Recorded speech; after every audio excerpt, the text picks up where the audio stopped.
Hey, welcome to another installment of Talking Microsoft, the show about all things Redmond and the Windows ecosystem. This week we're going to be talking a little bit about your rights to get your electronic doodads repaired. And also, is Microsoft preparing for the death of the PC? All that and more when we come back right after this. Don't go away. Hey, thanks so much for watching Talking Microsoft, and we're going to get started right now. And I want to talk to you a little bit about this article. Big Tech squashes New York's right to repair bill. So here is what the story is. Essentially, lobbyists for companies such as Apple, Cisco, Xerox, and members of what's called the Consumer Technology Association, of which Microsoft is a member, have put a lot of lobbyists to stop the state-sponsored right to repair bills. Now, what are we talking about here? Well, the right to repair basically would force manufacturers such as Apple, Microsoft, and others to make the schematics available to fix, or so that independent repair shops could repair your electronic devices, your phones, your tablets, PCs, whatever, and provide repair parts for them. And Apple has been the largest apparent proponent, paying lobbyists money to stop these bills from even getting voted on. Now, recently, Minnesota, Nebraska, Massachusetts, and just recently, New York, have all turned down just the ability to even vote on this thing. And this is bad stuff, because not only does it affect your ability to repair these items, but also recycling these items, because there's not really a way published to show you the proper way to tear these devices down. What happens is that recyclers simply grind these devices up and they end up in a landfill somewhere, rather than being reused. Spare parts to be reused to fix somebody else's tablet, for example, or the recovery of certain rare earth minerals.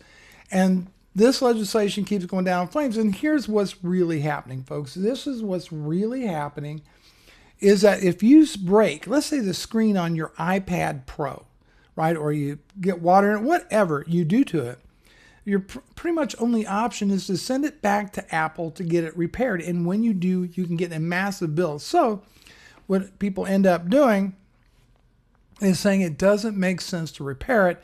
Let's just go ahead and get a new one. See? And if you do see the cost of some of the repairs, I think I read that the repair an iPad Pro screen is like $600 or more to get that done. So yeah, people tend to think in terms of going ahead and replacing these devices rather than buying them.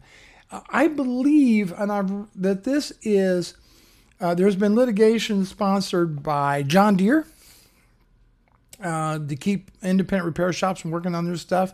Car companies are looking at this sort of thing. We're seeing this kind of bad behavior from various industries all over the place to prevent you, the consumer, of extending the life of your products in order for them to make a whole lot more money. Now, they claim in their defense that they're afraid the competition would get information on proprietary technology, number one, and their second excuse would be the customer experience would be a problem with independent repair facilities. Now, there's a YouTuber by the name of Louis Rossmann, I believe is his name, who did a very nice video about that. But yeah, the right to repair bills are getting killed before the senators and congressmen even get to the vote. Thought I would share that with you. I'd like to get your thoughts about the right to repair. What do you think? Do you think who is in the right here? I can tell you my vote is definitely on independent repair shops being able to grow and thrive and get into the business of repairing these very expensive devices that a lot of people can't afford to replace because of an accident. But like I said, I want your opinions down below. Also, just to prove, here's a list of Consumer Technology Association members, and right there is Microsoft Corporation. You cannot tell me that the Surface line of products certainly don't fall in the same camp as iPads and etc. So just thought I would share that story with you today. Let's move along Oh, this is a good one. Okay, here we go. Before PCs vanish, Microsoft fights for relevance in the cloud. Now, this article basically goes on, and this is what the most important paragraph is. Second paragraph, and of course, I will have links to my sources down below. Microsoft Windows still runs on 90% of personal computers, but in 10 years, we won't need Windows because we will use mobile devices that run much of their software and store most of their data in the cloud. Think about that for just a minute. All right, so Microsoft is now through its third chief executive officer. We had Bill Gates, and then we had Steve Ballmer, and now we have Satya Nadella. And Satya Nadella is a cloud-first, mobile-first strategy because he knows that the future is actually going to be on mobile devices that can connect to PC peripherals, and for example, the phone will do the processing with the data stored in the cloud and the software running on the phone, etc. And the phone will connect to like monitors, keyboards, mice, etc. So he believes that's the future. That's what we're going to have. The desktop PC as we know and love, the laptop, etc., will pretty much disappear, in their opinion. In fact, Microsoft is banking on this happening. In fact, this is a crisis to Satya Nadella, what to do about this kind of thing. Well, Bill Gates once said the way to make money in this business is to create the de facto standards. So the de facto standard, for example, in the world of security, is going to be dealing with something like Active Directory, which now they have the Azure Active Directory. They also, Microsoft made sure that a lot of their mobile technology patents pay off very, very well. As a matter of fact, Samsung pays Microsoft about $1 billion a year in royalties for mobile technologies that they use with their Android phones. So Microsoft, whenever an Android phone gets sold, Microsoft makes money. Microsoft makes money whenever they sell a phone. But more importantly, Microsoft has also increased dramatically. For example, their Office 365 subscriptions, they've had 79% growth just in the last year on their cloud services, Office 365. So the bottom line is, if you get people into this subscription, right, you get them hooked on Office 365, you're basically holding their data captive. So you got to keep renewing that subscription to keep accessing that data. And Microsoft knows this, and they are exploiting it very, very profitably. So this is what they're doing. Even though that Amazon Web Services, for example, is the leader in cloud computing. Let me pull that up a little bit more. But Microsoft contends its cloud offerings are better tailored for the needs of large companies. Now remember, Microsoft has always been huge in the enterprise. That is their bread and butter. It is not in consumer technology, but it has been, remains, and will continue for the foreseeable future to hang its hat on the enterprise. So you have the Universal Windows platform. So, these applications can run across the entire ecosystem, whether it's PC, laptop, tablet, or phone or Xbox. But what about the existing applications? Not to worry, there is opportunity for third parties, for example, to fill that gap. Now, one thing Microsoft's cloud strategy of Continuum is to support legacy applications for Windows, and Continuum basically, maybe I haven't said this, but what Continuum does is allow that phone to be the central processing and connect, to these devices through a dock or wirelessly, however they want to do it, to use these as PC peripherals. Again, the data actually hosted in the cloud by Microsoft. So they're banking on that. However, for the older stuff, while third parties, for example, a company called Frame, can run a virtual machines running desktop apps that they can deliver to your phone, tablet, etc. Of course, Microsoft is also looking at making nice with Linux. You may or may not know, but they actually are introducing a Linux-based version of Microsoft SQL Server, and that is a heavy-duty enterprise database, and it will compete against the likes of Oracle and IBM in the database space, which is a $40 billion a year industry. Yes, I drink coffee on this show. So Microsoft is definitely planning on a future cloud first, mobile first type of future. And Windows doesn't appear to be that big of a part of it. I personally don't see the PC going away, even within 10 years.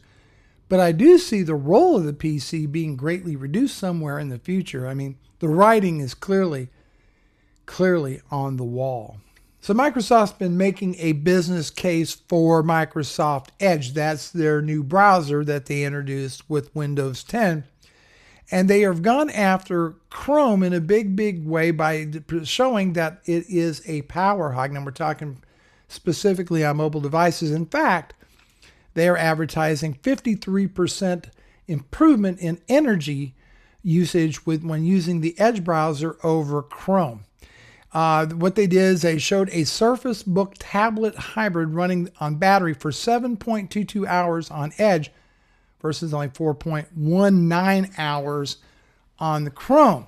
And of course, the Wall Street Journal has found it to be more power efficient too, but with dramatically different results. So here's the question. Does Edge give Edge the edge? Is that bad? I really probably messed that up, but Chrome, by the way, that is my browser of choice is Google Chrome, and I use it basically because of all the extensions, and well, I happen to be a Google Apps for Work customer, so obviously you just kind of tie into that Google ecosystem. I have tried Edge, didn't care for it. I found it to be rather slow, and of course it doesn't really allow for add-ons, and it just, to me, isn't a business-friendly web browser at this point. However, Microsoft is promising massive improvements to Edge in the next major release of Windows. I think it's called, not the anniversary update, but the next major refresh of it, codename Redstone 2, I think to take place somewhere late next year. We will see. I don't know if you use Edge or not, but Chrome is still the browser of choice for me. However, I'm not using it in a mobile, fashion that much. I mean, I'm pretty much do my work on a desktop PC, so the energy and power consumption really isn't important to me. But I can definitely see where it would be very important to somebody that's working on a mobile device day in and day out, saving that battery life, that precious battery life. By the way, Google's, however, is now taking this laying down, and they say by Chrome, maybe that's where I got the 53%. No, I think I actually read that somewhere, but coincidentally, by version Chrome 50 or by Chrome version 53, they feel confident at Google that they will be on parity with other browsers in terms of power consumption. Just double checked myself, by the way, and right here it says, for those browsing activities, our tests show Microsoft Edge is a more energy efficient browser on Windows 10 with up to 36 to 53% more battery life. I got it right. Version 53 of Chrome, 53% improvement in performance over Chrome, 36 to 53%. So, yeah, this is one of my, I got to tell you, if you're a tinkerer, right? If you're a tinkerer, now, for example, I many years ago became a Microsoft partner, and I got what was called the Action Pack. And the Action Pack included a copy of Windows, and I found myself creating lots of virtual machines and tearing them down, redoing them, and I just did. And of course, the whole Windows activation scheme pretty much blows chunks, doesn't it? Microsoft is now stating that they will associate your Windows 10 licenses with your Microsoft ID. So here's the thing. Here's what they're saying on there. Because of their complex system right now for authenticating, stupid ad. their complex system for authenticating your license against your hardware. Sometimes Microsoft gets it wrong. This is an attempt, of course, to prevent piracy of Windows 10. And it turns out that you may have difficulty activating your license of Windows. Maybe you changed motherboards, you've changed hard drive, you've done a number of things. It's something you can't activate. And now you have to prove to Microsoft you are not using a pirated version of Windows. Well, if you're a subscriber to Office 365, and I'm jumping back to that for just a moment, you can basically buy a subscription and you can install your like up to 5 copies of Office on 5 different machines, because everything's kind of linked together with your Microsoft ID.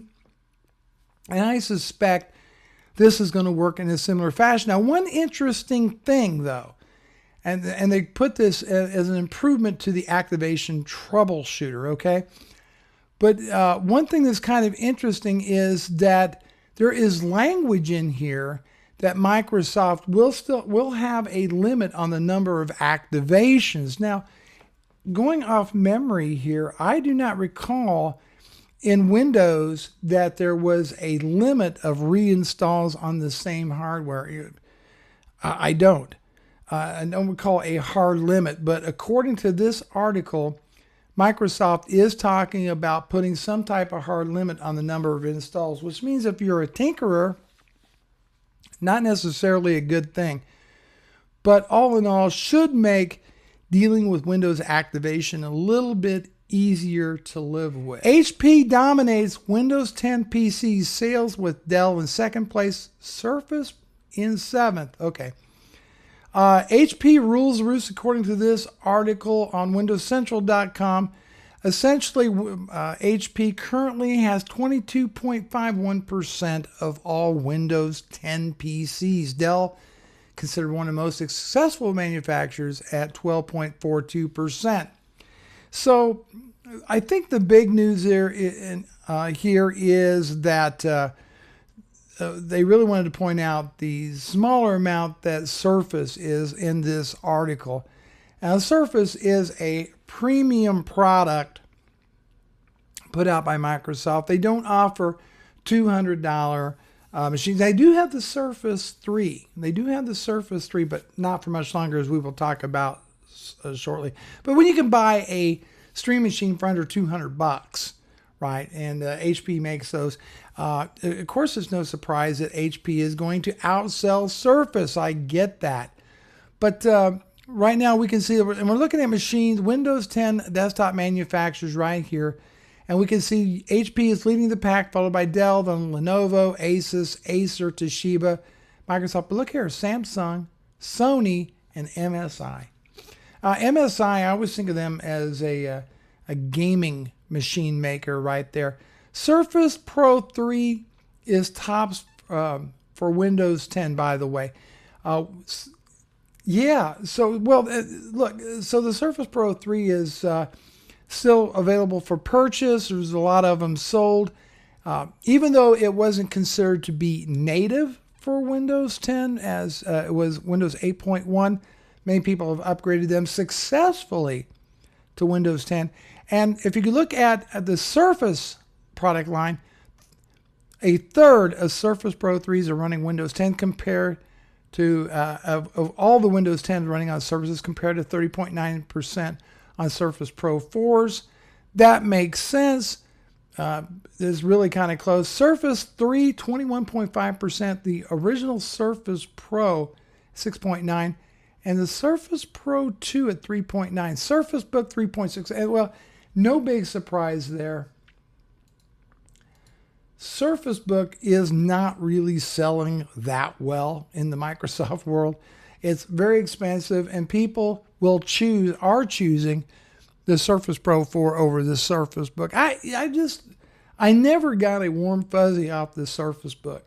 I just never did. I never thought that was going to do particularly well in the marketplace. Not like the Surface Pro 4. So just thought I would share that with you on this edition of Talking Microsoft. Getting back to the Surface, Microsoft to end production of the Surface 3 by late 2016. There is no announced replacement or there's been no replacement announced after the production run of the Surface 3. As a matter of fact, the quantity is already becoming constrained as manufacturing is winding down. But by the end of the year, Microsoft will quit production altogether, which means I think, of course, there'll be some amazing deals on the Surface 3. I actually thought about getting a Surface 3 over an iPad. I still would do that, even though, it's got an Atom processor and eMCC memory storage, which is kind of slow. It's still, I think, fundamentally a more productive device than an iPad, the iPad Air. I really can't speak intelligently about the iPad Pro. Folks, sorry, I just don't get the idea of an iPad Pro. If it had a touch-based version of OS X, maybe I might. It might make sense, but it's just an overgrown iPad the way I look at it, and I think a lot of other people do too. It just is a product that doesn't make a lot of sense to me. Will there be a Surface 4? That's the interesting question. Now, what about a refresh on this? And well, according to Mary Foley at ZNet, Microsoft may wait until 2017 to introduce new hardware when the big overhaul Windows 10, also known as Redstone 2, before introducing new 2-in-1. So, yeah, apparently there might be a dearth of affordable Surface products for a while between that December and whenever they come out. If they come out, which is questioned, by the way, by this guy right here, Paul Thurrott, thinking about the Surface 3 in the future. Now, of course, Paul also, this is kind of interesting. I asked him on Twitter about the idea of a Surface phone. His response goes, it makes no sense. That would make no sense. And now he's talking about, yes, you guessed it, the potential successor for this Surface 3, or what we would consider to be a Surface 4, might just be the Surface phone. Maybe Microsoft won't come out with a new Surface 4, but rather the Surface phone will serve as a Surface 4. Possibly using the Core M processor. I mean, there could be a Surface 4, and we're not ruling out the idea that it might be a regular Surface 4. Let's think about this for just a second. May not rule out the fact there might be a Surface 4, and if it does, let's do some things like a Core M processor. Let's use a USB-C connector with this thing. And here's the thing. What Paul is basically saying is this device is a cheap imitation of a Surface. It's really not what Surface is meant to be. It's not premium. Okay? It's not premium enough in his mind. It's underpowered, piss poor slow storage. It's just not. So he would like to see it brought up to more Surface-like, more powerful, etc. That's what he'd like to see. Again, the USB-C port on there. He believes that it doesn't really approach the Apple quality, the Apple innovation, etc. It doesn't quite achieve it. But what about the idea, and we're going to come down here, what if instead of a Surface 4, how about a Surface phone? Again, Paul talks a lot with Mary Jo Foley, who says she feels the thought of think of it as a Surface Mobile is an excellent idea. Interesting. All right. Very, very interesting. If the phone, because again, with Continuum being able to, run universal Windows applications, boom, put them, Windows 10, put them out there on, and you can pull, connect it to a monitor, your mouse, your keyboard. Surface phone, guess what? It is my computer, and oh yeah, it's a phone too. Well, that's something to think about. Personally, I'm banking on Surface 4, but probably not released till Q3 of 2017. I'd like to get your thoughts on that. Let's go over some of the comments from the last last video, whatever you want to call it, last installment. Let's look at some of the comments here. Joe's photo and video channel. Windows clean install refresh tool. Laugh out loud. Anyone else think this is 15 years late in the making? It's extremely late, but at least it's here. There you go. Milos, I'm not sure you pronounced your last name, writes, if Windows 10 is not an operating system, why is Microsoft so hard throwing updates to Windows 10? Why they will kill support for Windows 7? Why DirectX 12 only on Windows 10? And why they plan for less than a year to sell motherboards and Skylake CPU where users can only run Windows 10? This is proving that Nadella doesn't know what the hell he wants from his life. Oh, that's a great comment. So is technically Microsoft, of course, Windows 10 is an operating system. He doesn't look at Windows 10 as an operating system like Bill Gates looked at Windows 95 or Windows NT, etc. He doesn't look at it, or he doesn't look at it the same way Steve Ballmer looked at operating systems as a platform to run our proprietary software such as Office and other products. He doesn't look at it that way. What he's looking at is a platform to deliver all these rich services that will run across, that Windows is a service to all these devices. I think it's more a question of semantics and a combination of future marketing of the Microsoft Windows product line. Matthew Moore, Purple Sticky Punch. Sounds like some good stuff. Laugh out loud. Well, yes, it does. I heard that from the movie Biodome with, was it Pauly Shore? I think is what it was. I actually Googled it and found out there is, how did I know, but a type of marijuana called Purple Sticky Punch. I'll be damned. I did not know that. Moving along here, Graham Linux, Xbox answer, no, I would not buy an Xbox, period. Number one, because it is Microsoft, they cannot be trusted and do not have their customers' interest at heart. Two, because it will have Windows 10. Three, I've had an Xbox and it died from red ring of death, so never again. And I think that's the key part right there. You had an Xbox, it shot craps on you, screw you, I ain't going to go through it again. A valid reason. Carson Clark, and just like that, Geek Squad is now officially useless. Again, talking about the refresh tool. Were they ever useful? I've never been a Geek Squad fan ever. But moving along here, John 17033. Bruce, phew, long video. Maybe you could index by the time the various subjects. This is quite a lengthy video, and perhaps the reviewer could look at the index and find what interests them quickly. You already have a list of subjects. Maybe you could add the time, location. I don't know. YouTube's policy on viewing a video in pieces and how you get compensated. Or does the viewer have to watch the entire video for you to get compensated? No. Viewer doesn't have to watch the entire video to get compensated. What they have to do is watch the commercial, the advertisement. This is what they've got to watch. YouTube does do something in their algorithm with watch time. Watch time is actually more, I think, a more important metric to YouTube than actual views. As far as adding timestamps, thanks for, we'll definitely take that under advisement. Right now, it's a time crunch that I'm kind of under, as I'm working really long hours at work and have very limited amount of time to get these out. But thank you. We'll definitely keep that in mind. Moving along, Joseph Doyen, thank goodness Microsoft is getting rid of the power brick on the Xbox One. Agreed. Original Xbox One is a nice looking device, but it's bad design overall. First of all, you can't set up it vertically like the PS3 or 360. Next is stupid external power brick. Why would they do that? Not a clue. Not a clue. Any more we're going to cover over here before we wrap up this episode? Gordon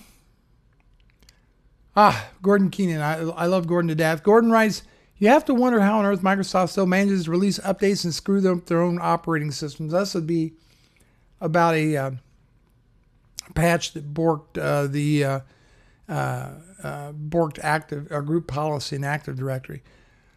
So rather than the end users having to test for them and deal with the resultant issues, they should hold back longer and test more thoroughly with regards with their automatic Windows 10's updates.